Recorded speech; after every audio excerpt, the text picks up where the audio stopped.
So you sound that good after 2 weeks together? 2 weeks together?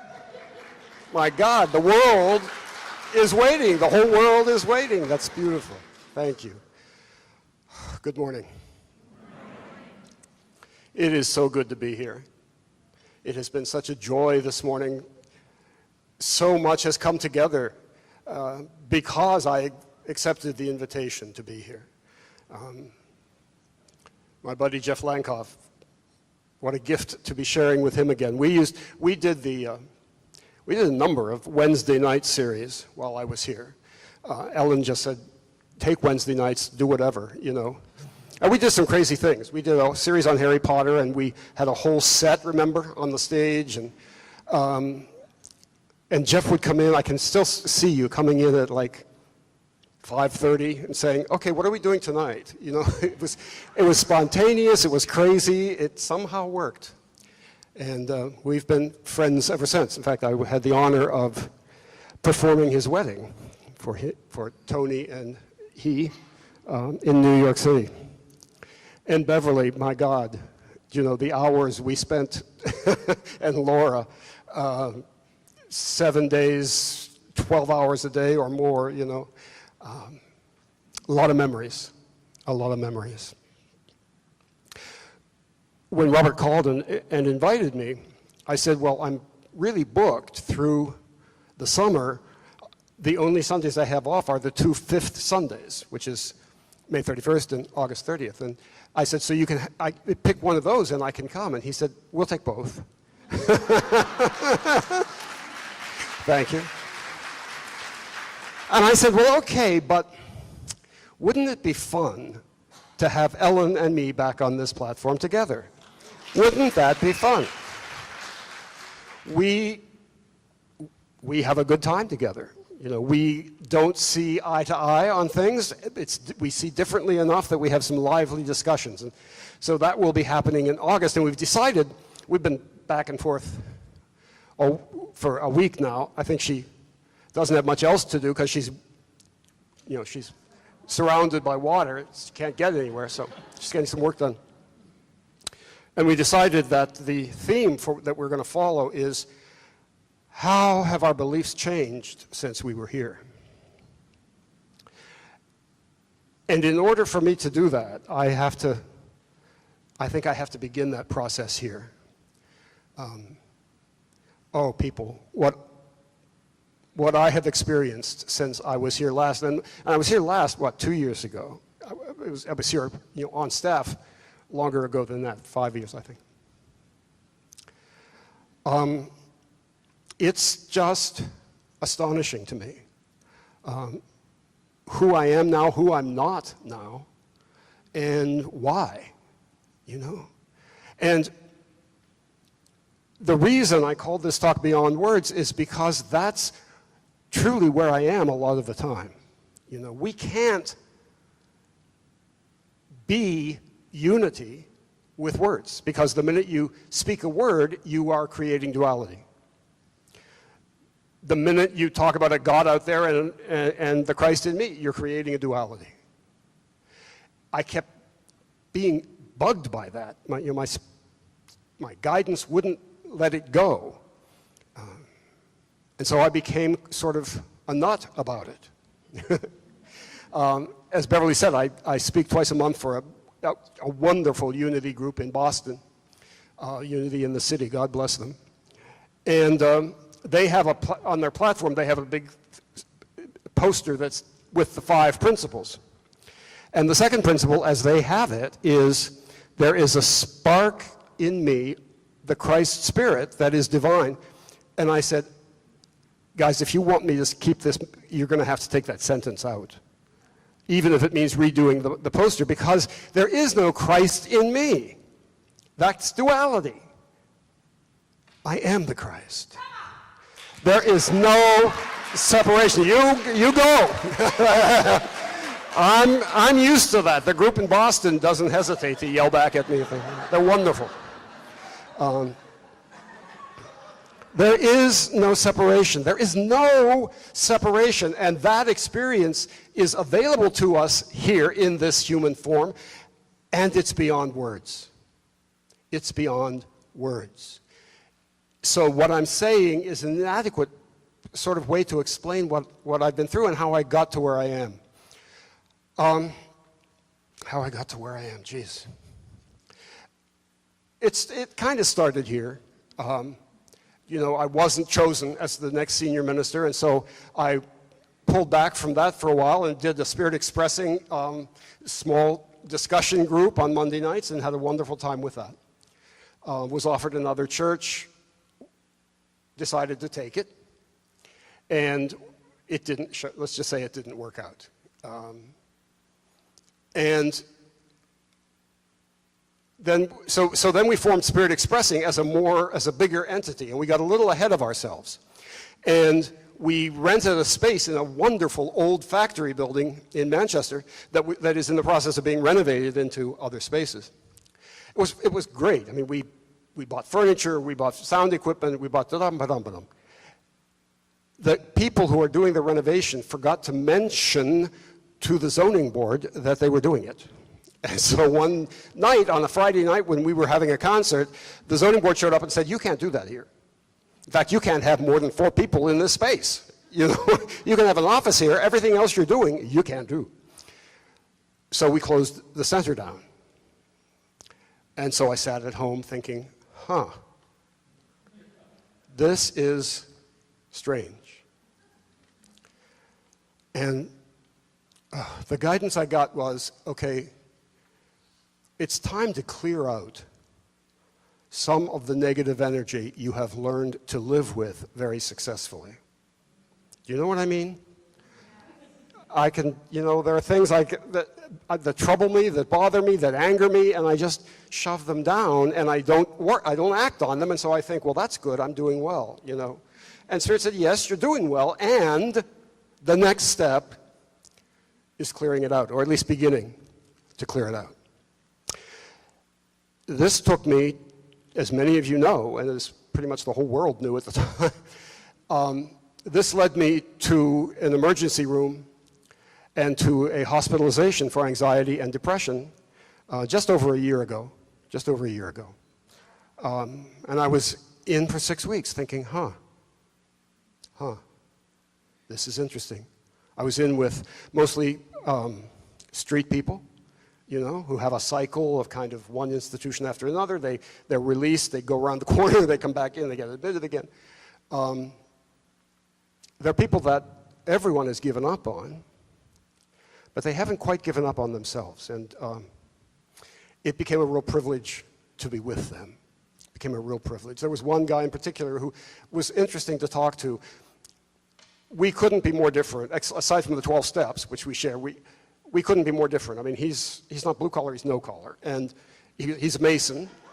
He works as a Mason. I mean, he doesn't join the Masons, he works as a Mason. He's straight, for those of you who are forming that question even as I speak. So no, there's no relationship. Spirit said that's just going to get in the way, forget it. We have now been living together for a year. We were released on the same day. He didn't have a place to go unless he went to the shelter. And I said, at that time I had a big apartment, 3 bedrooms. So I said, take the extra bedroom. And I began the process of living life after that experience. And I had no idea what to do. And I tell you, I made no effort to make this happen. In fact, I didn't want to do it. But I found myself, long story, on a plane to Munich to study for 12 days with Barry Cady. Are you familiar with her work? Loving What Is her book. And she offered me a scholarship, all expenses paid. Somebody in Spirit Expressing tithed the airfare to me. And I didn't really want to go, but I thought, you know, I'm not making this happen. It's just sitting here in my lap. I guess someone is trying to tell me something. So I went. And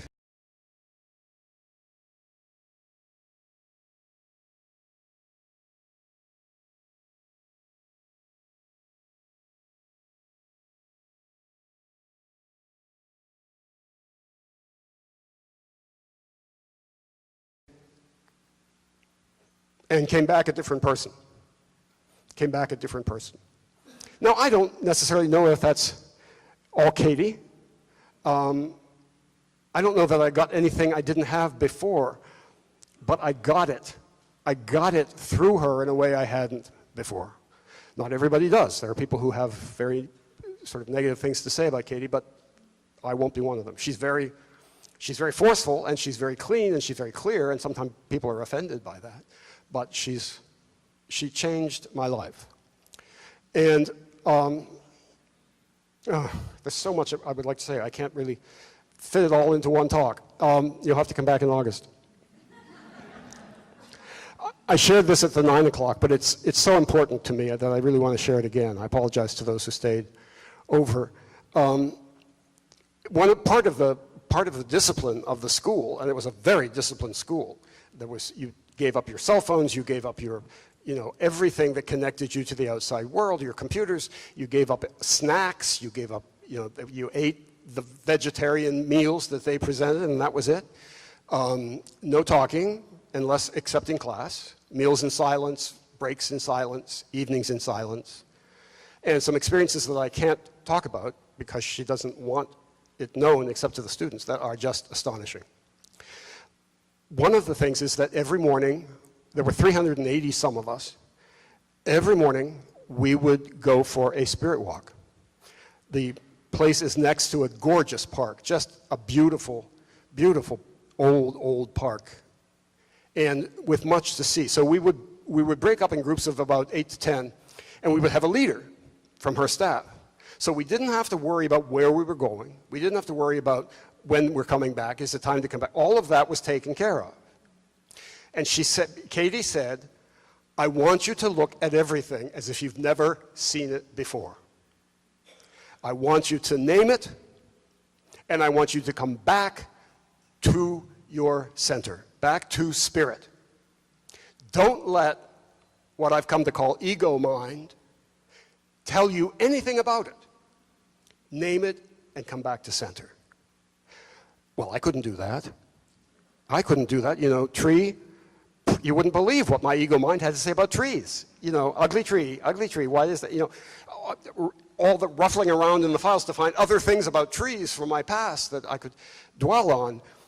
And I just couldn't do it for 2 days. The third day, I was standing waiting to start the walk, and I heard a bird. And I thought, okay, I'm going to follow sounds today. I'm going to name sounds. So I did the walk, and I named every sound. Not the source, not bird or backfire, just tweet or chirp, murmur. It's amazing how much sound there is when you really listen for it, how much beautiful sound there is. And something happened on that walk. Something happened. And I came back with my spirit self more in charge and more comfortable than I ever have been before. And here's the thing. It's not about overcoming ego mind. It's not about blaming ego mind. It's not about seeing ego mind as an enemy to be dealt with. It's about embracing it and loving it and know that you have absolute control over it. Absolute control. There is nothing to fear. You have nothing to fear. That is literally true. And so when you begin to see your spirit self as centered in the very heart of your being, and your ego mind as there, providing useful information, but spirit can rummage around in there and find what it needs and say thank you and leave the rest. And I don't have to go back and figure out why I'm anxious, and what my father said or did or anything. I could just make another choice. I can just let spirit make another choice. And here's the other thing, and here's the most important thing, and then I'll close. The key to moving beyond words is something Jesus knew and taught a long time ago. The key to moving beyond words is to let go of judgment. Judgment. It's amazing how much we judge, how much ego mind judges. An opinion about everything. That's good, that's bad, that's dangerous, that's something I need, that's something I want. So I started living my life more simply. Finances were a part of the depression too. So there was an opportunity to downsize my life. And I realized that for the first time in my entire adult life, I am living in a place that is comfortable for me. I realized how much I have done in my life to impress other people or be accepted by other people. You know, my house was big because of all of those parties I never threw. You know.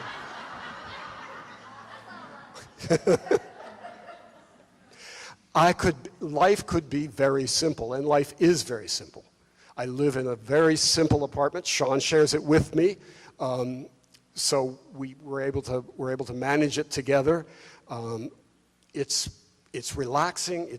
It's joyful. It's judgment-free. I don't have to judge anything. I don't have to worry about how it looks to anybody else. I mean, my life probably looks like a mess to other people. I've never been more confident of who I am and what I'm doing. Never, never. I don't know where that's going to go. I'm not clear on anything except that I have small groups, and that works for me more than. And I don't do church. You know, not because there's anything wrong with church. I love it and always will. And there's more.